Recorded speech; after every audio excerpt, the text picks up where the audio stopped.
All right, greetings, Earthlings. Welcome to the first ever episode of a new podcast called the Galactic Visitor Center. Um, my friend Marcellus and I, Michael Clancy, decided that the world just didn't have enough podcasts, so we were going to throw our hat in the ring. Um, we have a very targeted subject matter. We are only going to be talking about really visitors to our world, let's say from off world, whether they're extraterrestrial, extra dimensional, or any other flavor that we haven't discovered yet. Um, we are going to provide a platform for experiencers to go on the record, abductees, close encounters of any kind, people who've done the CE5, close encounters of the fifth kind. We want to get a record. We want to find consistency. We want to identify if there's any sort of consistent points that we can speak to for all of these experiencers.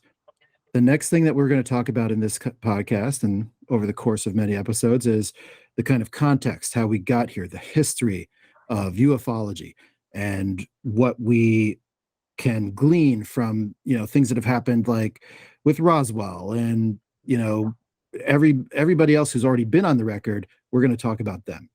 And then the third thing we're going to talk about is the way that this whole UFO, UAP conversation is changing. Recently, there's been congressional hearings. Brazil yesterday just had another major hearing, I think at their Senate, that went really out there, like talking about people from Saturn. So like they went into the whole. They got into the whole Anunnaki story, yes. and when you jump in with that, you know it's getting wet. You know it's going to be a fun time. Exactly. So like those are the three things, right? We're going to go give people a place to get on the record, talk about the people who are already on the record, and then we're going to talk about where it's all going. Marcellus, did you catch any of the hearings in Brazil? So no, I did not see any of the hearings. I've just been reading the summations that people have been posting to Reddit. All forums. It's been very, very fascinating. Like that's how I know they got into the Book of Enoch, and so Brazil they seem like they're trying to they're going pedal to the floor as hard as they can right out the gate. Like it was the antithesis of what happened in like the House of Representatives in Washington. Like, but I also love that you're bringing up Book of Enoch, you're bringing up Anunnaki. This is all stuff that like I was afraid to get into on our first episode, but maybe we should. We should. It's the type of stuff that when you start to even research this rabbit hole, it's kind of so far down that hole that you think you're a changed person by then. So you would think, oh, to introduce this to other people, this I can't just serve you a fried hamster right out the gate. No, I gotta work you up to it. Yeah, you can't break right into that. No, you gotta there's got to be some foreplay. Like you can't go right into it. You got to be like, look, there's a potential that we're getting visited from outer space, but you can't jump right into like the Anunnaki designing human beings to be a slave race to like mine gold for their planet Nibiru's atmosphere, like all the stuff that comes with that. You can't do it. It's too much. They decided to forego the tickle. They went right to the pinch. And I'm okay with that. Look, eventually I want us to talk about that stuff. Oh. I just don't know. I don't know if Brazil's not ready, and episode 1 of our podcast, I don't know if we're ready. We're just walking up to the shore here. We're gonna dip our toes in, and we're all gonna walk in together. Well, so that's what we wanted to start out with, is just like dip the toe in, and really like what I wanted to kind of talk about with just you and me in this first round is like, why did you find this topic interesting?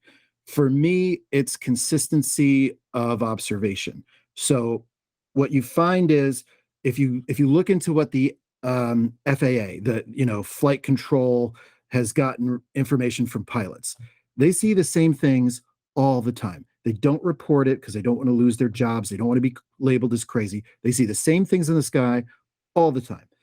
Then you talk to anybody who claims abduction or any of the close encounters, very consistent.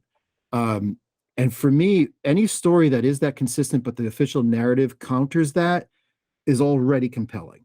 There was a TWA Flight 800 that crashed off of Long Island like what, a decade or two ago, right? Yep. Everybody, everybody, nobody who like had met each other, everybody had the same exact observation. They saw something shoot across the water, arc up, hit a plane. Right. The There, official there, narrative on that never acknowledged that, but everybody they talked to said that. So as, like already that's compelling to me. um, I mean, before we even get into a wild tangent here, Yeah, I no, guess I'm sorry. Yeah, I went there. whatever. What interests me, I guess I've just been the person that sat in class and just always thought there has to be more to this. Like this can't just be it. This can't just be reality. This seems to be pretty. I'm not gonna lie. Like if this is a simulation, this is pretty low effort. Like I mean, we're just kind of these sims I'm bored. Yeah, like it's just these Is routines this we it? all fall into, and it's like, no, I feel like there's so much more, but I feel like it's not being told to us. There's this this lingering feeling deep down in your brain where you go, I feel like I'm not being told the whole story of everything around me. And the more you start to dig into that, then you start to you naturally stumble into the stuff, and there's nowhere to go but up. And I instead of saying down the rabbit, I say you go up the rabbit hole, and I say there's nowhere to go up because there's just so much out there, there's so much information, there's so many theories, and they all kind of start to dovetail into each other if you take a big step back and look at it all from like a 10,000 foot view kind of thing. So that's what really brought me into it. Just this feeling of there's got to be more. There's got to be more to life. I'm really glad that you went there because the moment you dig into visitors to our planet from other worlds, you open up a can that leads to not only just extraterrestrials in our cosmos, in our 3D, you start breaking into extra dimensionality, spirituality. There is so much buried in this topic that if you start looking into a little bit, you peel one layer back, you end up on this wild ride that ends up with like reincarnation, soul growth, like existing on multiple planes at once. Like it's gonna get wild because that's where this topic goes. Like that's just where it goes. Like and so it's brilliant that you brought that up because I'm so focused on like what are people saying, how much consistency can we see in it, like did everyone see the same craft in one sighting, do the pilots really see the same behavior every time? I get so bogged down in like the physicality of it, but you're 100% right. That's like the surface because it always goes into spirituality. That's really where it goes. Right, That's where it goes. right. And I, that's a very good point. Because well, again, that brings into the whole spirituality. To me, is the whole basically the essence of what is everything.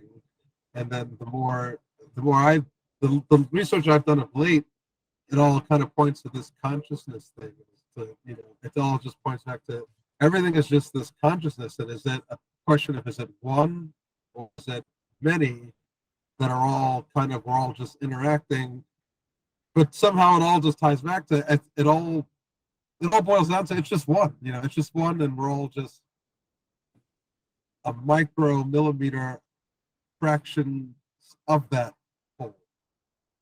exactly. Yeah. Yeah. The consistent thing, speaking of consistency, consistent thing that I keep hearing, which is exactly what you just said, is we are a chance for the universe that has its own consciousness to know itself. We're Yes. in many ways the consciousness of the universe folded in on itself, and we forget that. And in this existence, we forget that. And I mean, that's where this topic goes. Like that's it.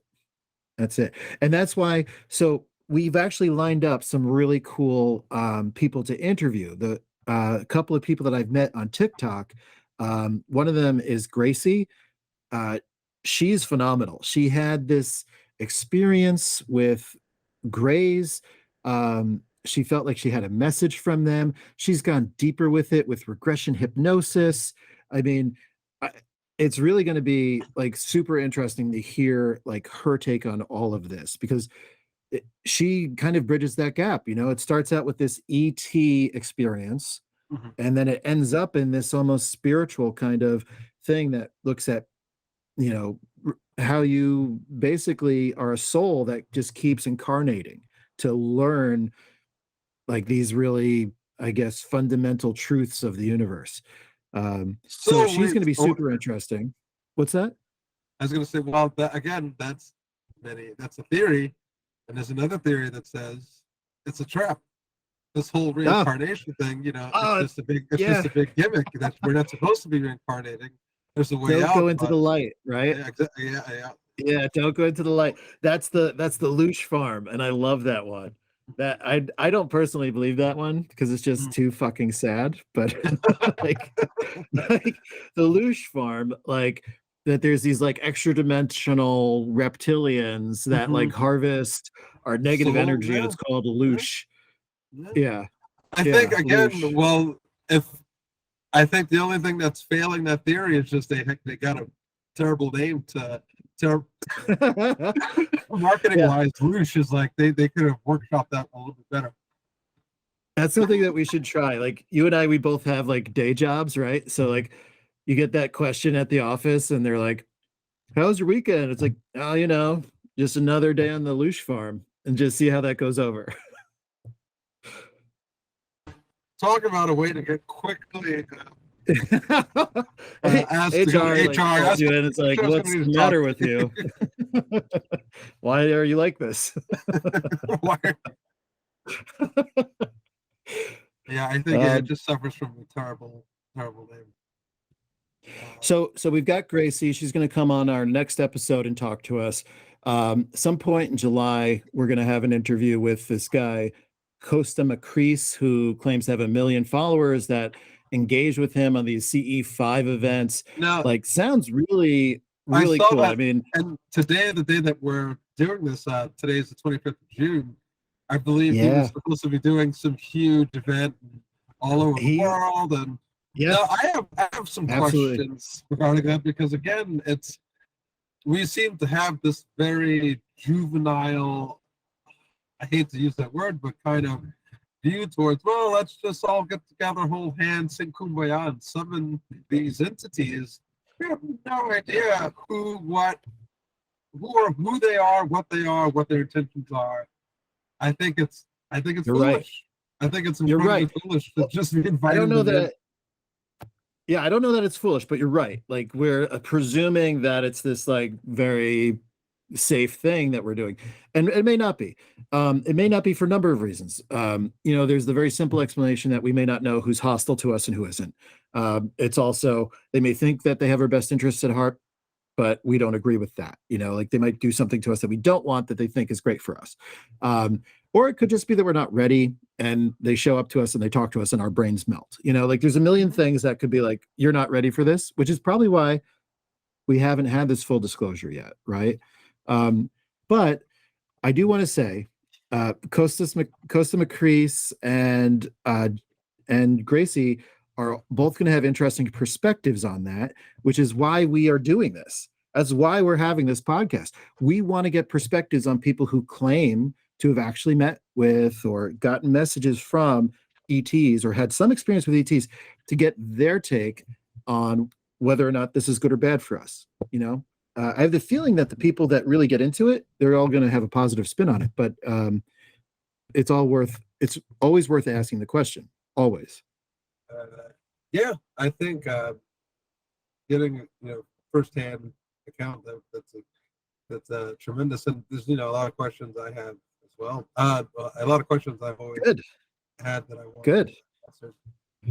I mean, my first assumption when I think about you think about abductions, you hear the stories over and over and over. And my first thought is, when somebody says, "Oh, that sounds absurd," I laughed and I said, well, explain to let's say a tiger out in the wild that was tranquilized, dragged into a lab, uh, operated on and tagged and then released. Explain to that tiger what happened to it. If it was trying to explain, if it was trying to explain to its pride when it comes back finally and goes, where were you? You were gone for a couple of I don't know. Right. Like I just like, right. I know these things. Right. I have these groggy memories. So it's like we abduct lower life forms on this planet all the time. But we do it, but we just have a different name for it. You know, it's in the name of science, you know. So why is it so hard to believe there are other life forms doing the exact same thing to us? Oh yeah. Oh yeah. There's so many ways that can go. But this is to pull the veil back on our podcast, we do a couple of episodes in a session. This is our first ever episode, and we are going right in to our second episode right now. So this is the cliffhanger. Okay. Come back, tune in for episode 2, where we interview Gracie and find out about her experiences, her insights. Really, really hoping that everybody joins us for that. It's going to be very interesting.